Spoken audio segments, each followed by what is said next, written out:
আজকে বাড়িতে রান্না হচ্ছে চাউমিন। তো তার জন্যই আমি প্রিপারেশন নিচ্ছি, কাটাকুটি করব।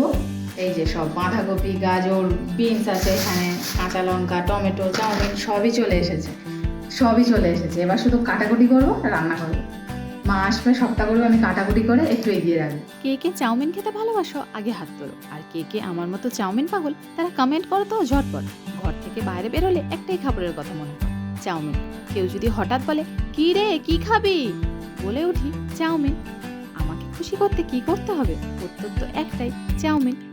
অনেক হলো, এবার একটু কাজের কথা বলি। শীত তো যায় অবস্থায়, তাই ভাবলাম রাতের ডিনারে আজ একটু চাউমিন বানানো যাক শীতের সব রকম সবজি দিয়ে।